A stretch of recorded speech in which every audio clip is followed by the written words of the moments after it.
The chains we couldn't see.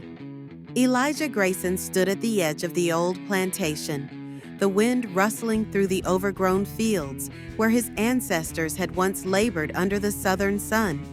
It had been nearly 2 centuries since the first African men and women were brought in chains to build an economy that never intended to serve them.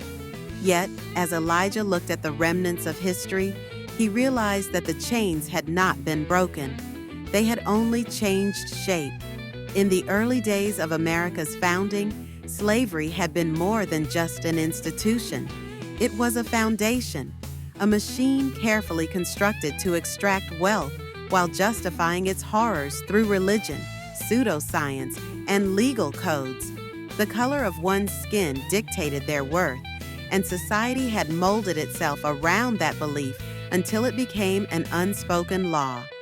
When slavery was formally abolished, the wounds did not heal. Instead, they festered in new forms. The plantations gave way to sharecropping. The whips were replaced by debt and law enforcement, and the auction blocks became courtrooms. The ideals of white superiority remained entrenched, woven into the education system, banking institutions, and housing policies. For every step forward Black Americans took, society found new ways to hold them back.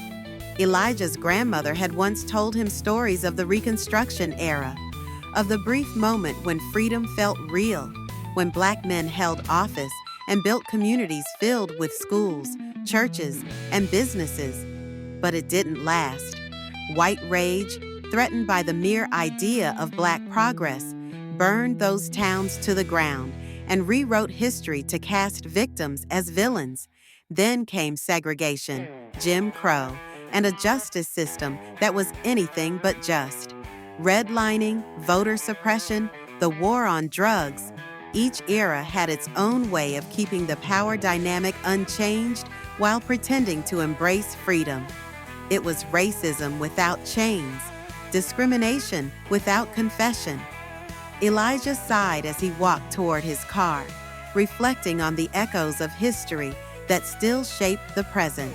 His success as a lawyer had not shielded him from profiling, nor had his education erased the subconscious biases he saw in the eyes of colleagues. The past was not dead. It was alive in the laws, the culture, and the very fabric of America. But as he drove away from the plantation, he also felt something different. His ancestors had survived worse. They had resisted, built, and redefined their place in a world that had tried to erase them. The system may have been designed to keep people like him in place, but the story was far from over, because history, like oppression, could be rewritten, and Elijah was determined to be one of the writers.